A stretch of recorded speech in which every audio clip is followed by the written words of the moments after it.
The digitization of food businesses across the African continent needs, unifying technology that improves operational efficiency, particularly in the QSR space, quick service restaurants. Now, Orda, which is a cloud-based restaurant operating system, has signed a strategic partnership agreement to provide unified cloud-based point-of-sale software to Eat and Go, which runs a network of restaurants in Nigeria and Kenya. Orda, by the way, has also received an investment from Visa. It's one of a number of startups that got an investment from Visa in order to improve financial inclusion across the African continent. We're very happy to have Guy Futi, who's the CEO and co-founder of Orda, to discuss further. Guy, good morning to you. Thank you so much for joining us, and congratulations on the Visa news and also the Eat and Go deal. Why don't you start by telling us what Orda does? Okay, so Orda is a cloud-based restaurant software system, and our entire mission is to digitize the entire food space across sub-Saharan Africa.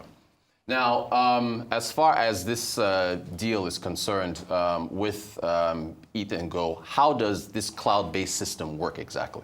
Well, so Cloudbase is essentially the engine is operating not in a physical hardware location. It's operating on the cloud, so in servers backed up. And it has many advantages, right? So for instance, number one is visibility. Right, so you do not need to be particularly in branch to see what is happening, right? So you could be, your restaurant could be in Lagos and you could be in Abuja, and then you know what's happening because the engine is running on the cloud, right? So that's one advantage. Another powerful advantage is integrations, right? So you can now integrate with delivery and logistics providers. So because you're on the cloud, and if another one, partner is using the cloud, such as a Global, a Chowdeck, or a Letta, you can now connect your system to their services, right? So that means you can unify things. And then another advantage is also being able to connect to like payments and connect to inventory, connect to suppliers, right? So cloud is a big step forward in digitizing the space.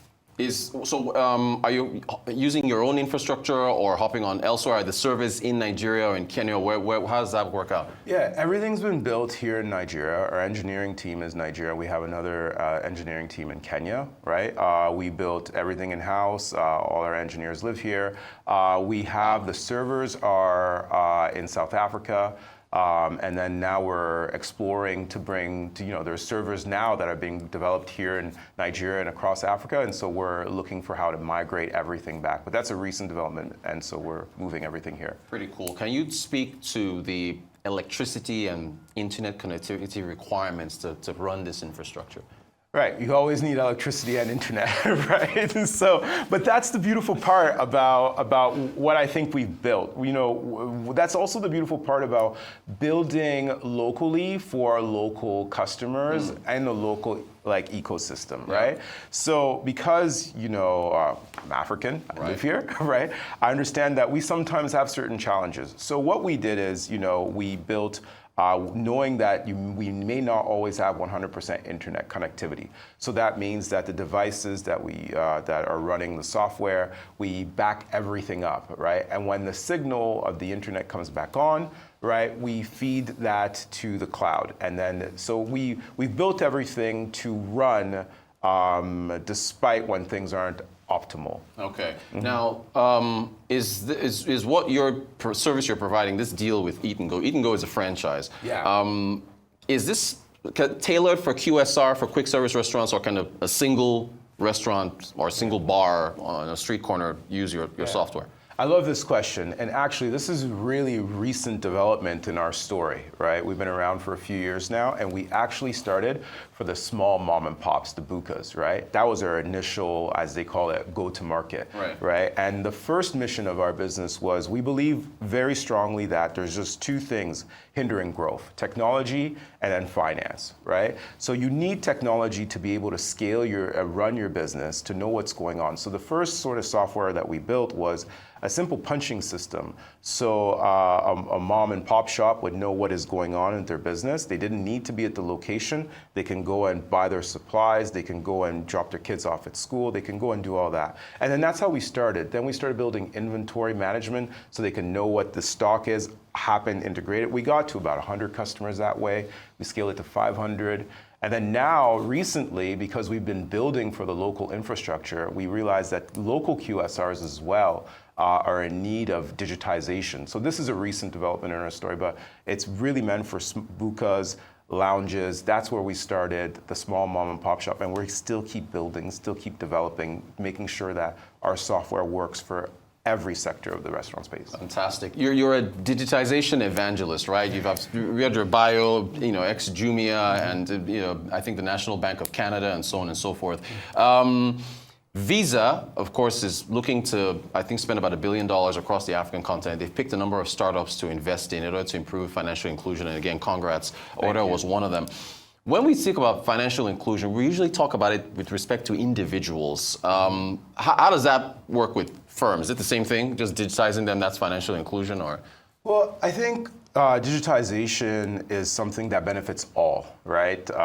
It benefits the small mom and pop shop, the individual. It benefits the firms, right? And it also benefits, big corps and even the government, right? A big push. So there's so many leakages that are happening when you're not digitized. There's so many ways that the system can become inefficient. The system can run slower than it should be, right? And so digitization should be something that we drive forward to make sure that all the leakages that can be captured and then improved, right? Digitization, you can just know, okay, like if you're a restaurant, you can say, all right, why is that this plate is not returning as much, yield as it's supposed to be, and you need these yield, especially in our times right now. Right. So digitization is really the present. Back to infrastructure, what's the key to scaling financial inclusion across the continent? Across, well, I know, right? There's so big one. Yeah, there's so many great initiatives, right? From the top intergovernmental level with the AFCTA, they're trying to, make trade more accessible. Then there's obviously Visa coming in and then investing into startups, right? And I think there has to be also a willingness. I think, right? I think that's really. We have to be willing to embrace digitization, right? We have to be willing to improve our systems. We have to be willing to, make sure that we're playing in this space that can improve the efficiencies, right? Tech is a big part of it, but at the end of the day, the person who's using the tech is still just a person, right? Right? And then we face that a lot of times, right, with our restaurants, right? Like what I will tell you is, when we're talking to someone who's been using pen and paper, and we're trying to tell them that, hey, if you're using a system, right, you're able to know where your losses are coming from, where your wastes are coming from, and they say, I have my eyes, You're like, right. Ma, please. Doesn't work like that. Yeah, you're like, Ma, let me tell you how we do it. And then so there has to be that willingness as well to adopt technology in your business.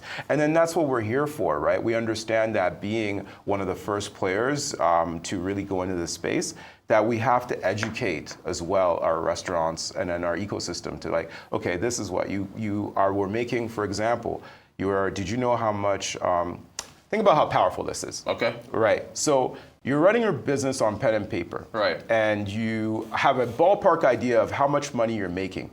But then you go to a bank and you say, I'm running this buka over here and it's doing very well. And you think it's doing very well because you see it's always packed, right? Right. The bank will first ask you, okay, well, what was your turnover? What was your sale? What was your peak period? All of these things, right? And if you're a business operating on eyesight, yeah, it'll be very difficult for you to access, like capital to grow, right? But if you had a system that would tell you, hey, look, like you make this on Mondays, chicken is your best-selling item, and then this clerk over here, maybe watch out for that one, right? So things might disappear. Things might disappear, right? Yeah. And then so that level of digitization, right? Now in the second part, it gives you access to now capital. And with that capital, you can take your one buka and then you can scale. And then you have the data for the bank to feel confident and comfortable that they can now back you as a business because you know what they're doing, right? So it's like we have to want to embrace that digitization. Fantastic stuff. Inflation, food inflation in Nigeria, I think September was 37.77%. That's, year on year. It was 40. There's been a lot of talk about, the food crisis, cost of living. How are you seeing that impacting the restaurant business? Look, I'm not going to lie. Right. It's been very difficult for the restaurant space, right? And I'll just throw something that we've noticed. So I think last year, the average order value, so like the ticket on restaurants around Lagos was roughly 7,000 naira. So when people were going out to eat at restaurants, the average bill was 7,000 naira. At this exact same time last year, it was 4,000 naira. Wow. Right? And then at this exact same time 2 years ago, it was roughly 1,500 naira. Right, so what we see is what I also called shrinkflation, right? It's a term. What you see sometimes is that people sometimes are paying more for food, but they're getting less of the quantity, right? Because, you know, it's the restaurants are struggling to keep up. And then again, sorry, I'm gonna have to pitch Orda, right? Again, so that's what, but if you use an inventory management system, and you're able to say, okay, this is the yield, this is what the cost is, this is what my profit and loss is, right? You can now better circumvent. But back to your question, things are very difficult in Nigeria right now, but technology can help, right? Technology can help you regulate, technology can help you pinpoint what is the meals you should be serving, what is cost efficient, what is popular, what is moving, right? Hey, Guy Futi, thank you for coming on short notice because this news broke just yesterday and we heard about it. Thanks for coming on. Or you guys at Order, you're doing some fantastic work, and we got to have you back to just talk about different trends in the tech space and the restaurant space. So thank you so much. Thank you. Congratulations on the Visa news and the Eat and Go news as well. Guy Futi, co-founder, CEO at Order.